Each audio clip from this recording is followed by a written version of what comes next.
Welcome to another episode of the sometimes monthly Q&A session on the Repurpose Your Career podcast. And once again, I am here with my friend, colleague, and world-famous coach, Marc Anthony Dyson. Hey, how you doing, Mark? I'm good. You are world-famous, right? Not quite, but hey, we could pretend for about 30 minutes. You're world famous to me, okay?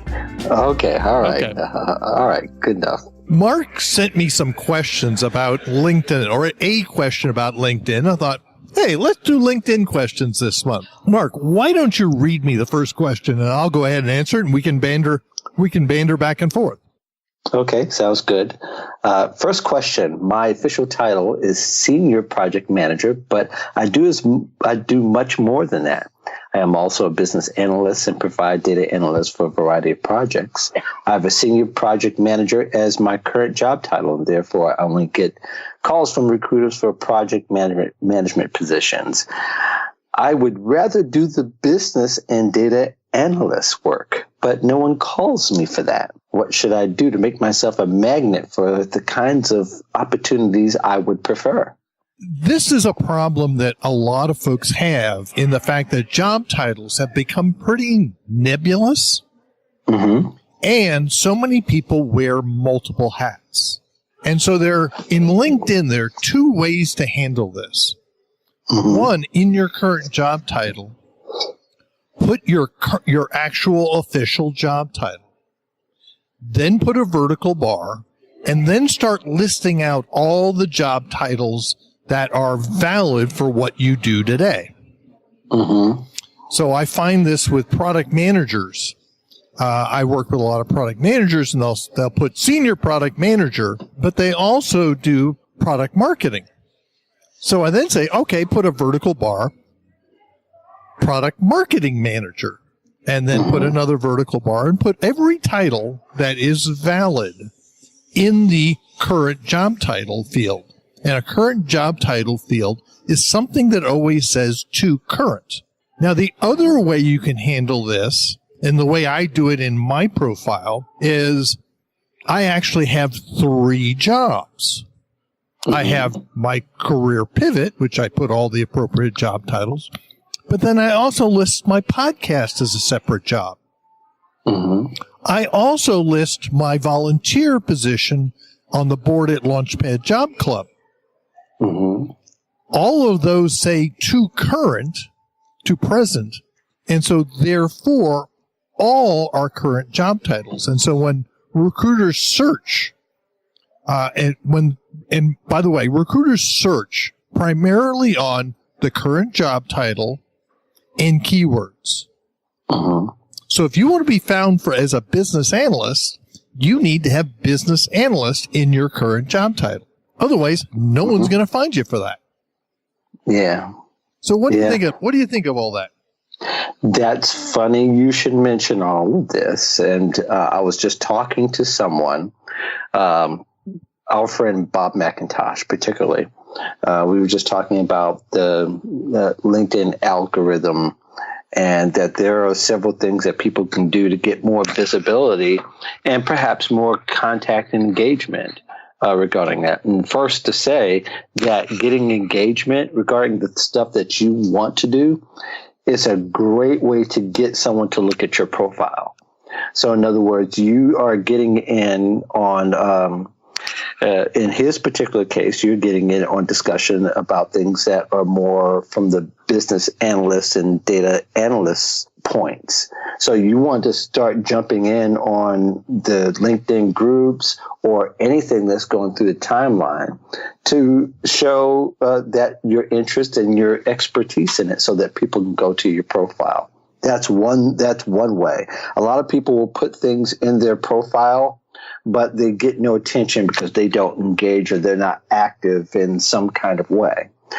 The other things that people can do to get more attention and perhaps get more engagement about something that they can do specifically is that include that into your endorsements. Your endorsements actually are a large part of the LinkedIn algorithm, more so than the recommendations these days. So if you can ask people to recommend you for those parts that you want to be known for.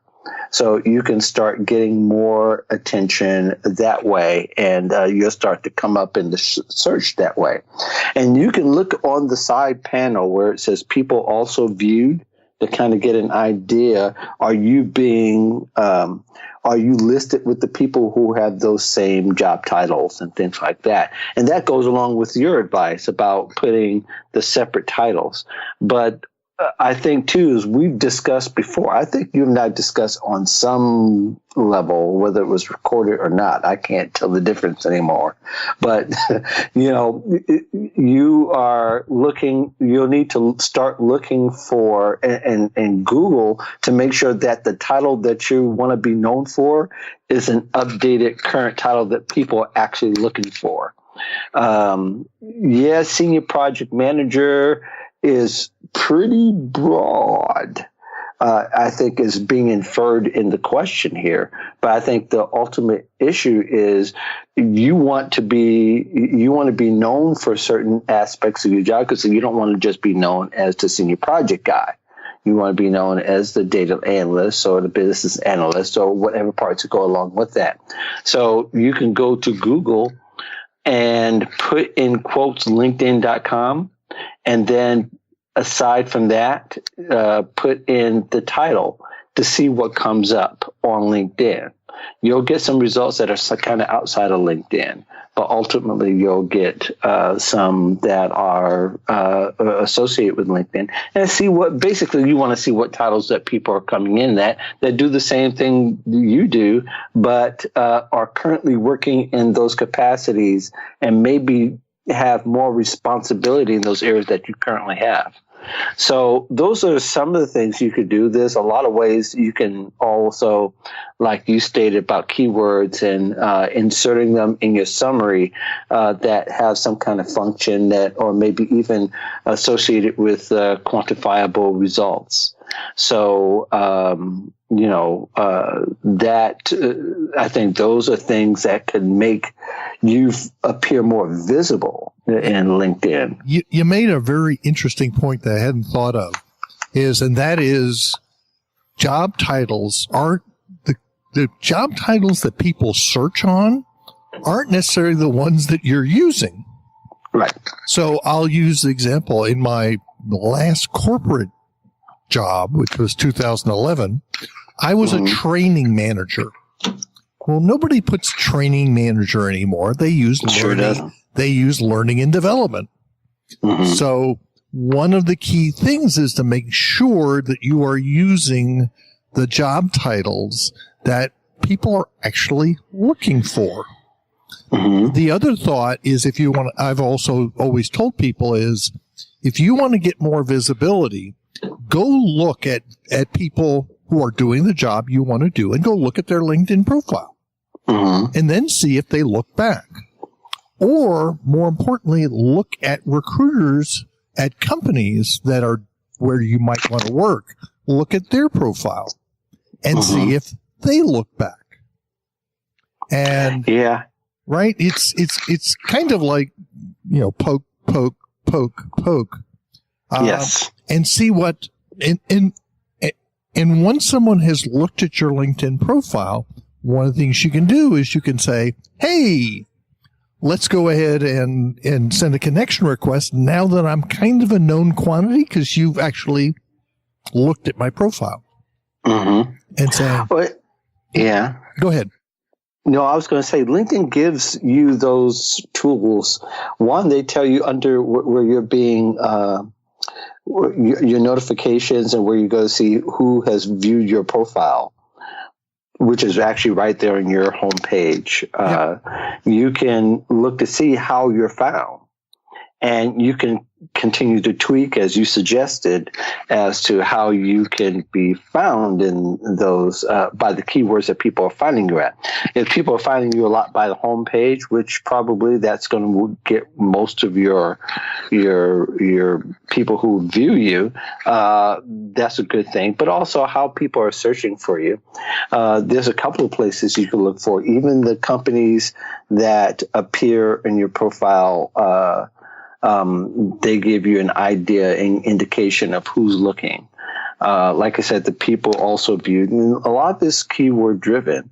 There are other places too where you can check to see how those keywords are looking for you as you begin to tweak them that are relevant to your to the jobs you want to be, or the opportunities you want to be known for. And also too, there are the things that you can also do that are external from LinkedIn that will also help you in the long run. Like if you're a data analyst or a business analyst, or let's say if it's leadership even, why not try to write blogs or produce content relating to that, so that you can insert them in your time feed and share them, and so that people can connect with you that way. And then you can put those under your publications, in your publication part of your profile. That way people can just go to that, and that will have a little bit to do more. And anything that will help give you more substantive proof that you are doing what you want to do, and get the jobs and talk to the people you need to talk to in your network, and perhaps expose you to the jobs that might be right down your alley. Well, I think we've sufficiently answered that question.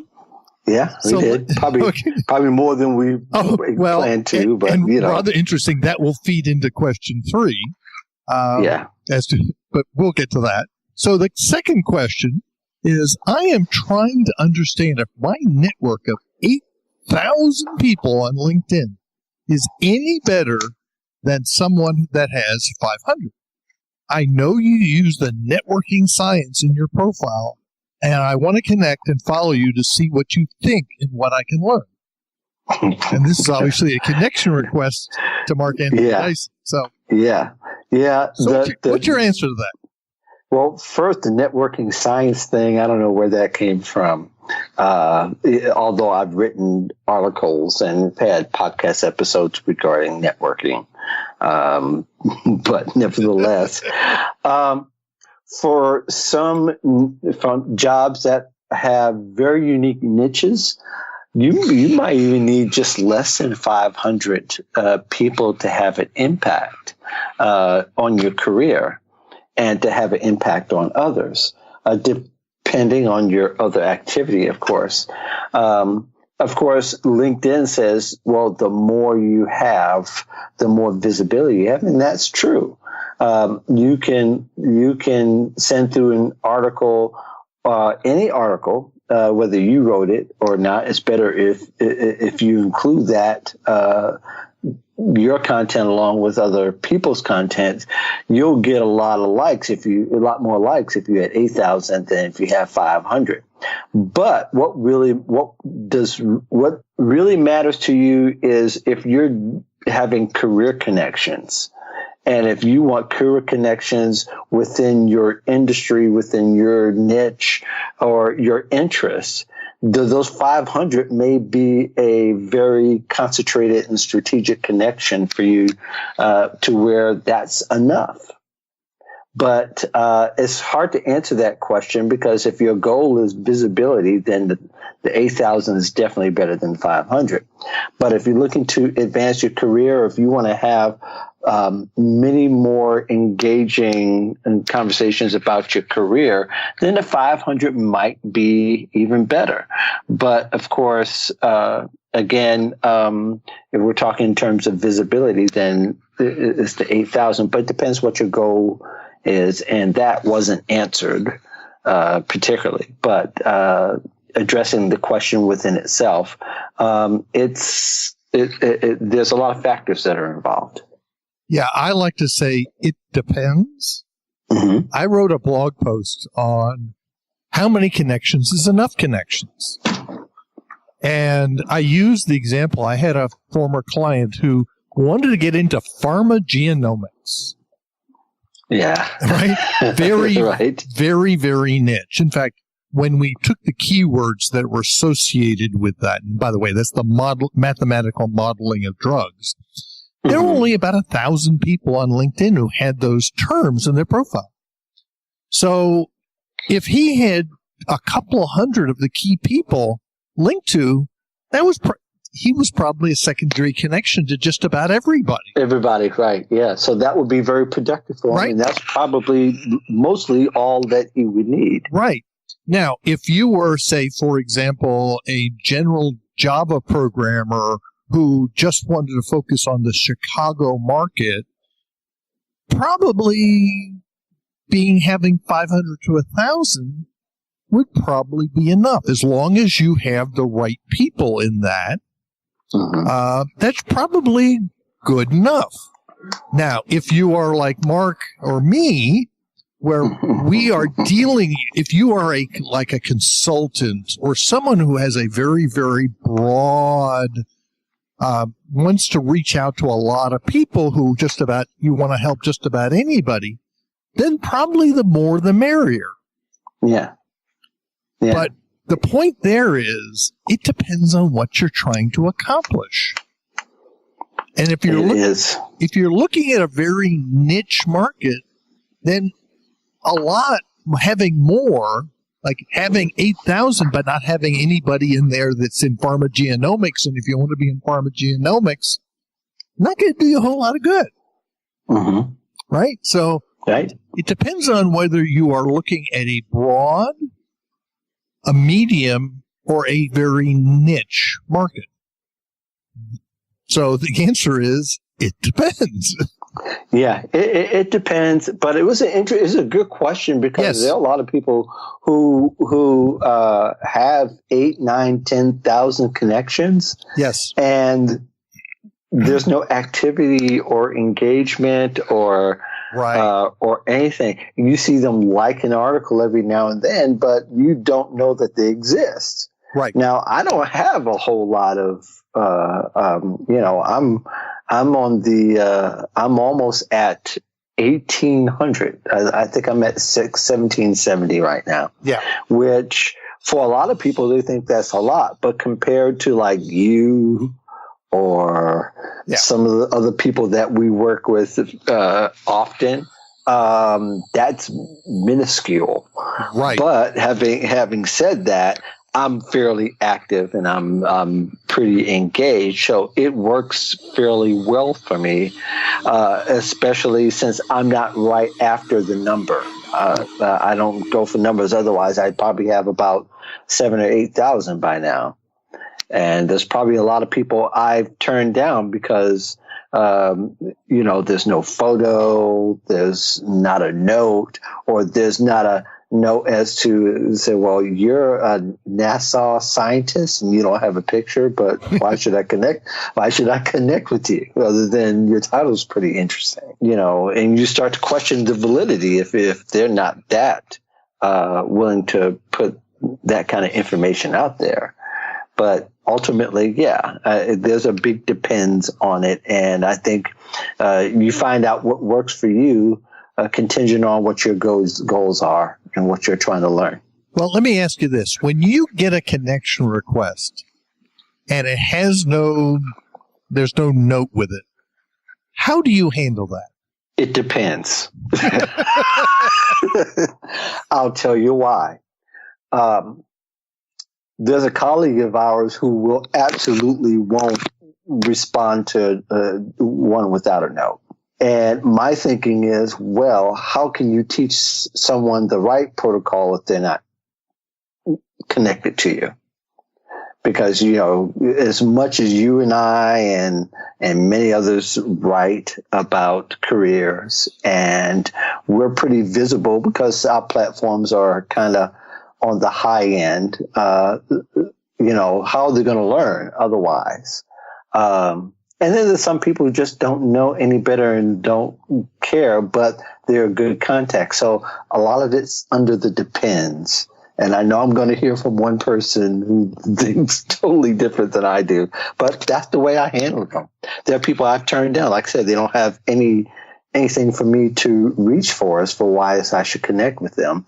And they're the people who just want to sell you stuff, and you can kind of sniff them out because their summary pretty much says, all I want to do is just sell you stuff. So I don't connect with them. Yeah, by the way, my philosophy is also it depends. So the first thing I do is look at the profile. Mm-hmm. And usually if there's no picture or very few connections, the answer is no. Yeah. Hit the ignore. Yes. If it's a Russian model with, the answer is ignore. Yes. If it's, I tend to get a lot of very young Indians and folks from Pakistan, and depending, I look at the profile and say, is this valid? And then I look at, okay, if they have a picture and they've filled out the profile, what I'll do is I'll accept. Mm-hmm. Then I immediately respond with a LinkedIn message saying, I just accepted your LinkedIn connection request. How did you find me? Yes, great question. And the idea behind it is, number one, I'm looking, saying, okay, how did you find me? Because I find people find me in ways I didn't know about. Right. But two, I'm just trying to get them to engage with me. Sure. That's all I'm trying to do. Mm-hmm. And I find people who say, well, LinkedIn recommended me, or I found you in an article, and what I find is about 70-80% of the people actually respond, which I'm still kind of surprised. And because I get probably 30 to 50 connection requests a week, I wait until I have about 10 to 15. And then I can do the little copy and paste, and I can do it. And usually, if people respond, they usually respond in a couple hours, so I can kind of batch them up. Right. And it's interesting. I'm always surprised at how people respond. You know what's fascinating to me? The amount of people who work in the career space who said that they're LinkedIn trainers and LinkedIn gurus and whatever term you want to use, who don't write a note when they connect with you. That blows my mind. I completely agree with you. That blows my mind. So this is what your behavior is, what you're teaching people, which is all it is just you want to increase the engagement. You want to make yourself known. You also want to be helpful, as well as, okay, you'll need some help. And you don't writing a note is elementary, especially if you're that group, but then you teach it. That's right. And you promote that, but you don't practice it. I have a problem with that. Well, the other one I've been getting here lately is folks who sell systems to coaches saying, I can get you, more leads and lead systems. And of course, if that's in their summary, it gets ignored. It gets ignored immediately. Yes. Well, there are now all kinds of systems in place. I get hit up probably 30 to 40 times a week, people who want to write blog posts for me. Yeah. And they're all systematized emails. They all look alike. Right. And I forget who told me, one of the qualifiers, if they don't start the message with Marc, where they actually, and they spell my name right. It just says hi. Hi. And it just says hi. I'm sorry. In the trash. In the trash. Yep. In the trash. Yep. Pretty much. I'll respond to them, but I'll just say hi back, and you wouldn't be a fit. Good luck in finding an opportunity. Yes. And that's in my Evernote. so I can just cut and paste and, Yes. send those out at will. Yep. And then those who take the time and says, I really like this episode of your podcast, or I like this article I saw on Recruiter.com or Paceco, wherever else I'm writing at that particular time. And, I just find it fascinating that people say, well, I'm all about LinkedIn and you even go to their Instagram and they have all this advice. But doggone it, you didn't write me a note when you want to connect with me and you want me to be convinced, because you know what they're probably going to ask. Can I do a blog post? Yes. Can I be on your podcast? Can I get some support this way? I can help you. did you read my profile? Well, the interesting, I just received a pitch to be on the podcast, and this guy actually listened to my last episode. Mm-hmm. He wrote a review, an iTunes review, mm-hmm. and he actually wrote about what he heard on the podcast.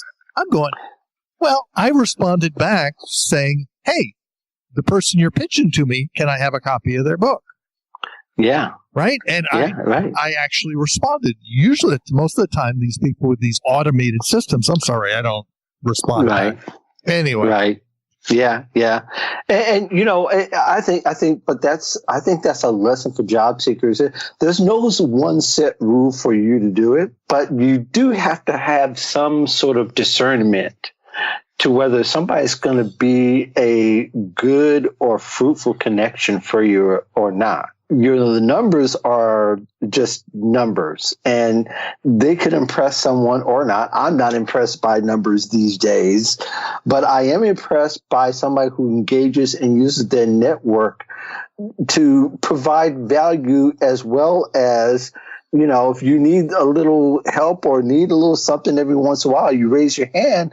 Cool. But, nobody won't know that unless, of course, you kind of are willing to, like the person you just mentioned, wrote the review, told about the podcast. They provide you value first. Yes. And risking the possibility of not even hearing back. But being who you are, you did respond back. And those of you who are listening, think about how you want to be contacted and be engaged with. And that's it. Good response, Mark.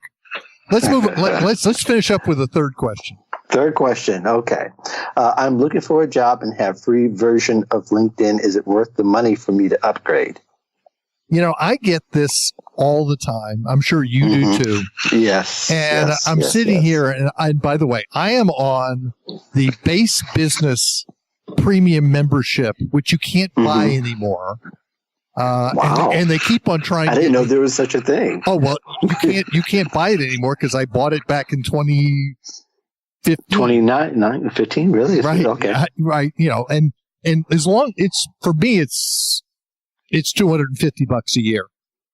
And as I'm looking at what do I get, and this is what because I haven't looked at a free version, you get to see who's looked at your profile. Some of the business insights is worthwhile. Where I see people running into trouble is they limit the number of searches you can do with the free version. And they've really limited, which you can get around with the way you described before on how to search outside of LinkedIn using Google. But in my opinion, the hidden gem within having a premium membership is having access to LinkedIn Learning. There's a lot of good stuff out there. And I, even myself, I have to kind of kick myself every once in a while to say I have to allocate, 1 or 2 hours a week, maybe first thing in the morning, to go off and take some of the courses. And there's job search courses. Like for me, there's a bunch of Google Analytics courses. There's a lot of good stuff out there. And that comes with the premium member, all the premium memberships, I believe. The key piece here is usually they will give you, 30 days free. Go see if it's worth it. What do you think? Do you have a business account or do you have a free account? No, don't have the business account. Never was interested in the business account. Okay. I'm under the school of you really don't need a premium to find a job if that's your only objective. Right. That is, I think, a premium if you want to expand after you get a job. Or you want to, there's just information that is LinkedIn that is nowhere else, like their LinkedIn Learning. But, having said that, you can also find similar YouTube videos that are probably just as value in most cases, because nobody's not giving all the goods with even on the LinkedIn videos. Because I tried with the premium, I really didn't see. As far as finding a job, which is the question, that where you need more than a free version. Now, if you're running a business, then there is some value to getting the LinkedIn Premium. Perhaps you're going into sales, there's probably some value into getting the premium. But even if you're running a business, though, like I have and am, I just don't see the business case for that monthly fee yet that I couldn't get in other ways in other networks. Because more than likely, nobody's not saying unless they engage with me on LinkedIn, I won't talk to them. Highly doubt that that's going to happen. But at the same time, perhaps there are some ways to just have a larger reach and reaching other people who are LinkedIn Premium. I can see that because they're probably using their company to pay for that as well, and that might give you a chance to message and engage with people on that level, and that's fine. But other than that, the free is enough to find a job in most cases. I like your response. Yeah, it's interesting because they keep on trying to get me to upgrade to Sales Navigator and all the others, and I'm paying $240 a year. I pay about $22 a month or whatever, and this the high boy, they go up to $800,000-$900,000 a year. Yeah. No, I ain't paying that. And I've always claimed that once LinkedIn was purchased by Microsoft, having been through two acquisitions, LinkedIn was going to get squeezed on how they can raise money, how they can make money, and sure. So anyway, I thought those were 3 good questions. Yes, and this was a good episode. So, yes, Mark, if someone wanted to get a hold of you, how would they do that? And where can they listen to your podcast? You can find the Voice of Job Seekers at thevoiceofjobseekers.com. And you must put the before the voice and put an S after the job seekers for all of that to work really well. You can find it in iTunes, Stitcher, and most of the podcatchers, even Spotify and iHeartRadio. Yes, I always like, as you'll hear the end of this podcast, I always like going, and it's also on Spotify. Yeah, I like saying Spotify. I don't know why. Yeah, I know, right? Anyway, well, thank you once again for being on the Repurpose Your Career podcast and helping me answer these questions. Honored to always be a guest with you here.